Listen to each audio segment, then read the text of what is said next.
مردے جلائے گا، تو دجال کا ایک فتنہ یہ بھی ہوگا کہ وہ مردے کو جلا دے گا۔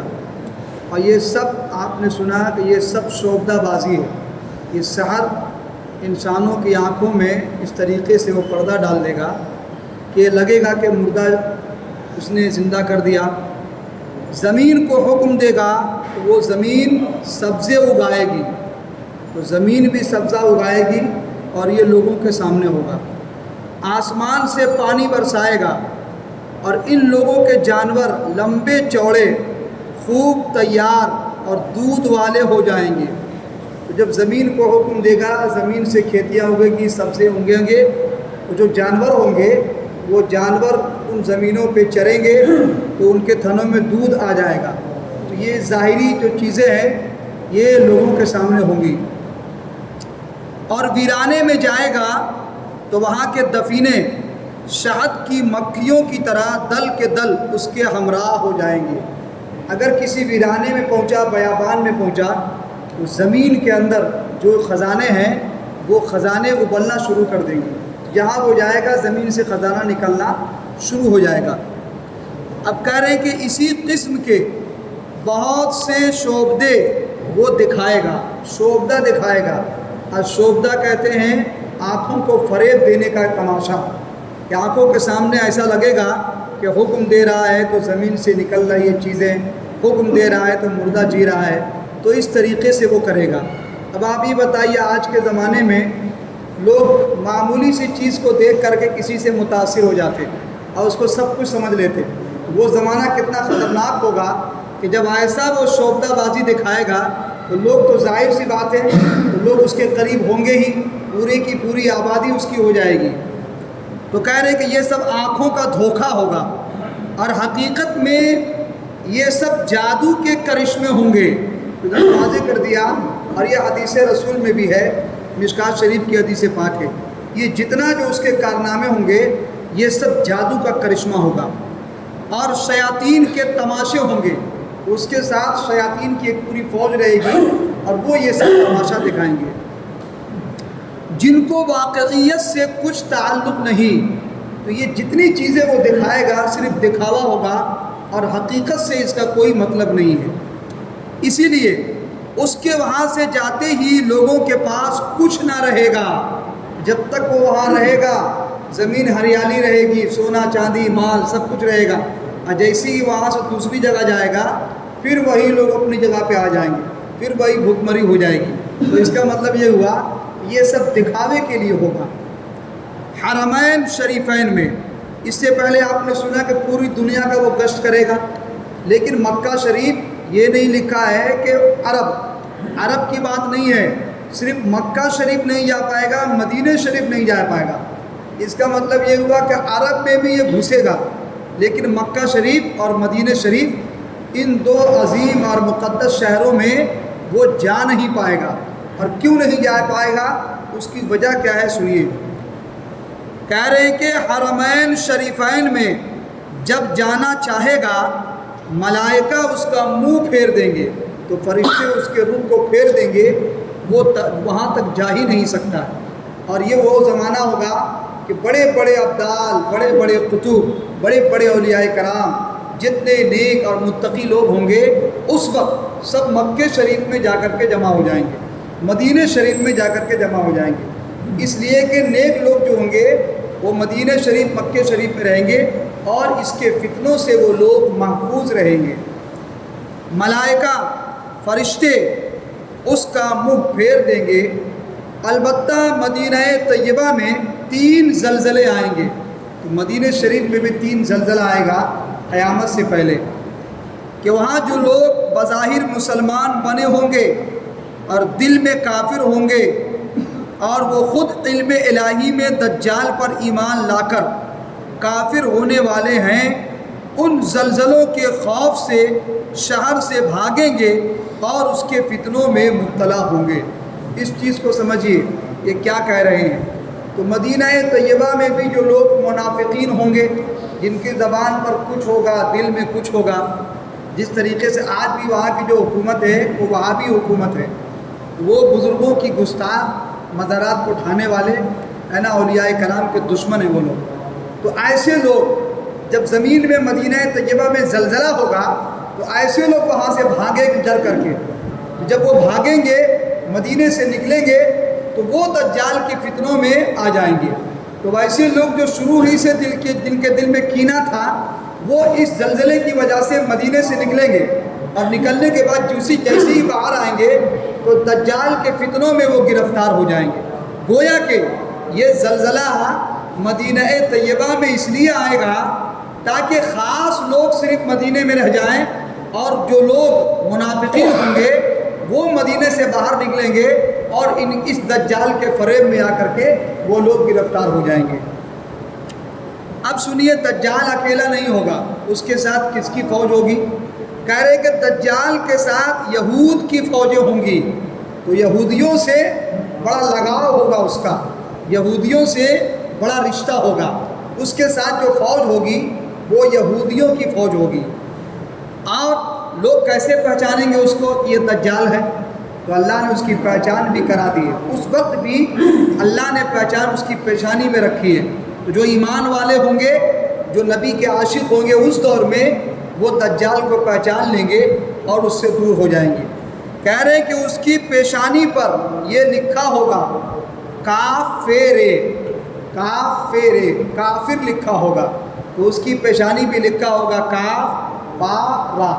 تو ایمان والے اس کو دیکھیں گے اور دیکھ کر کے پہچان لیں گے اور اس سے ایمان والے دور بھاگ جائیں گے. تو کہہ رہے ہیں کہ کافارا لکھا ہوگا, یعنی کافر لکھا ہوگا اس کی پیشانی میں, جس کو ہر مسلمان پڑھے گا, ہر مسلمان اس کو پڑھے گا اور کافر کو نظر نہیں آئے گا. وہ زمانہ ایسا ہوگا چونکہ وہ خود کافر ہے تو کافر کو کیسے کافر کو نظر آئے گا؟ تو کافروں کو نظر نہیں آئے گا کیونکہ کافروں کا استاد تو دنیا میں آ گیا, تو کافروں کیسے نظر آئے گا؟ جو مسلمان ہوں گے, مومن ہوں گے اور جن کو اللہ تبارک و تعالی دجال کے فتنے سے بچانا چاہے گا وہ اس کی پیشانی کو دیکھ کر کے پہچان لیں گے کہ یہ کافر ہے اور اس سے مجھے دور رہنا چاہیے. تو دیکھیے ایک وہ کافر جس کے پیشانی پر کافر لکھا ہوا ہے, تو مسلمان مومن جو ہوں گے وہ پڑھ کر کے دور ہو جائیں گے. اور آج کل کے زمانے میں بھی کلمہ پڑھنے والے کچھ ایسے لوگ ہیں جن کی پہچان کیا ہے؟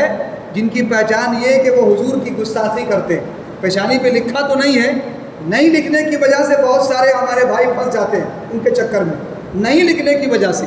تو قیامت میں تو باضابطہ لکھا ہوگا اس کی پیشانی پر, لوگ پہچان لیں گے. کہہ رہے ہیں کہ جس کو ہر مسلمان پڑھے گا اور کافر کو نظر نہیں آئے گا جب وہ ساری دنیا میں پھر پھرا کر ملک شام کو جائے گا.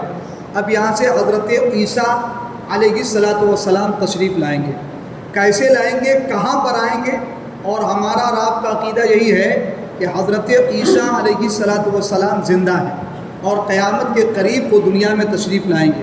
کس ملک میں آئیں گے, کس مسجد میں آئیں گے؟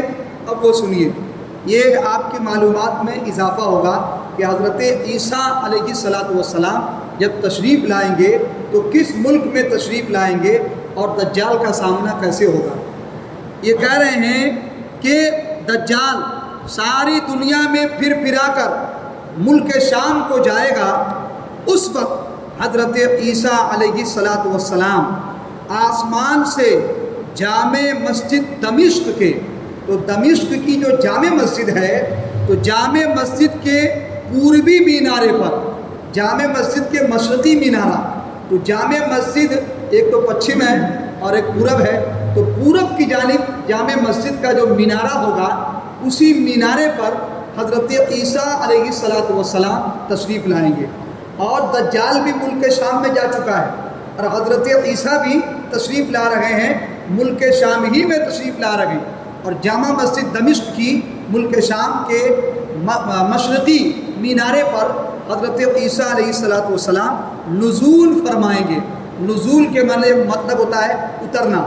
تو حضرت عیسیٰ زمین سے تو آئیں گے نہیں, چونکہ آسمان سے آئیں گے, تو اسی لیے نزول فرمائیں گے. اور کس وقت کو آئیں گے زمین کے اوپر؟ کہہ رہے ہیں کہ یہ صبح کا وقت ہوگا. تو وقت بھی اپنے ذہن میں آپ رکھیے گا. حضرت عیسیٰ علیہ السلام صبح کے وقت ملک شام میں مسجد دمشق کے مینارے پر صبح کے وقت تشریف لائیں گے، نماز فجر کے لیے اقامت ہو چکی ہوگی، مؤذن صاحب اقامت دے چکے ہوں گے مسجد میں، اب نماز فجر کھڑی ہوگی، اس وقت اچانک حضرت عیسیٰ علیہ السلام فجر کے وقت تشریف لائیں گے۔ حضرت امام مہدی کو تو اس سے پتہ یہ چلا کہ جس وقت حضرت عیسیٰ آئیں گے تو اس وقت امام مہدی بھی وہاں موجود ہوں گے۔ امام مہدی 12ویں جو امام ہے وہ امام مہدی ہیں، تو امام مہدی بھی اس وقت ملک شام میں موجود ہوں گے۔ تو اب ایک طرف عیسیٰ علیہ السلام، ایک طرف امام مہدی اور ایک طرف دجال کا فتنہ۔ تو یہ دجال کا فتنہ کیسے ختم ہوگا اب آپ سنیے۔ کہہ رہے ہیں کہ اقامت فجر کی ہو چکی ہوگی حضرت امام مہدی کو کہ اس جماعت میں موجود ہوں گے۔ تو حضرت امام مہدی اب جماعت کھڑی ہونے والی ہوگی تو وہ اس وقت جماعت میں موجود ہوں گے، امامت کا حکم دیں گے۔ تو حضرت عیسیٰ علیہ السلام آئیں گے، چونکہ یہ امام ہے امام مہدی، تو حضرت عیسیٰ علیہ السلام امام مہدی کو جماعت کے لیے آگے بڑھائیں گے۔ تو حضرت عیسیٰ امام مہدی کو آگے بڑھائیں گے۔ حضرت امام مہدی رضی اللہ تعالیٰ عنہ نماز پڑھائیں گے، تو امام مہدی نماز پڑھائیں گے۔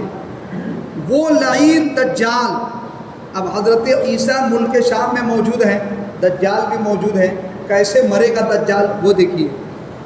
وہ لعین دجال حضرت عیسیٰ علیہ السلام کی سانس کی خوشبو سے پگھلنا شروع ہوگا۔ سبحان اللہ، نبی کے سانس کی برکت دیکھیے۔ اتنا بڑا فتنہ کہ جس نے پوری دنیا میں فتنہ مچایا ہو اور اتنا کارنامہ دکھایا ہو کہ مردے کو جلا دے، کھیتیاں اگا دے، آسمان سے بارش برسا دے، جب حضرت عیسیٰ علیہ السلام آئیں گے تو اس کا حال کیا ہوگا کہ حضرت عیسیٰ جب سانس لیں گے تو اس سانس کی خوشبو سے وہ جہاں کہیں بھی رہے گا ملک شام میں پگھلنا شروع ہوگا۔ یہ حضرت عیسیٰ علیہ السلام کا کمال ہے کہ حضرت عیسیٰ نے ابھی نیزہ نہیں اٹھایا، صرف سانس کی خوشبو سے وہ پگھلنا شروع ہو گیا۔ کہہ رہے ہیں کہ حضرت عیسیٰ کی سانس کی خوشبو سے دجال پگھلنا شروع ہوگا۔ کیسے پگھلے گا؟ جیسے پانی میں نمک پگھلتا ہے۔ اللہ اکبر، اس کے پگھلنے کا انداز یہ ہوگا۔ اس کا مطلب یہ ہوا کہ بڑی تیزی کے ساتھ وہ پگھلے گا، اس کا وجود پگھلے گا۔ جیسے پانی میں نمک گھلتا ہے اور پگھلتا ہے، اسی طریقے سے دجال حضرت عیسیٰ کی خوشبو سے وہ پگھلے گا اور ان کی سانس کی خوشبو حد بصر تک پہنچے گی۔ حضرت عیسیٰ علیہ السلام جب سانس لیں گے تو جہاں تک حضرت عیسیٰ کی نگاہ جا رہی تھی وہاں تک یہ سانس کی خوشبو پہنچے گی۔ تو حضرت عیسیٰ جہاں تک نگاہ کریں گے وہاں تک ان کی سانس کی خوشبو جائے گی اور دجال وہیں سے پگھلنا شروع ہوگا۔ اب جب پگھلے گا تو کیا کرے گا؟ تو ظاہر سی بات ہے، آپ نے دیکھا ہوگا کسی پر اگر بھوت پریت ہو تو پڑھ کر کے پانی اگر دے دیا جائے تو اس کی حالت کیسے خراب ہوتی ہے؟ صرف پانی سے اس کی حالت خراب ہوتی ہے۔ اور کان میں تیل ڈال دیا جائے، ارے ہم بھاگ رہے ہیں، یہ کر رہے ہیں، وہ کر رہے ہیں، تو کتنی اس کو تکلیف ہوتی ہے۔ تو ویسی ہی تکلیف اس وقت دجال کو ہوگی، پگھلنا شروع ہوگا، وہ بھاگے گا۔ دجال حضرت عیسیٰ کی سانس کی خوشبو سے بھاگے گا، یہ تعاقب فرمائیں گے۔ حضرت عیسیٰ علیہ السلام اس کے پیچھے پیچھے جائیں گے، چونکہ دجال کے فتنے کو ختم حضرت عیسیٰ کریں گے۔ یہ تعاقب فرمائیں گے، حضرت عیسیٰ پیچھے پیچھے جائیں گے اور اس کی پیٹھ میں نیزہ ماریں گے۔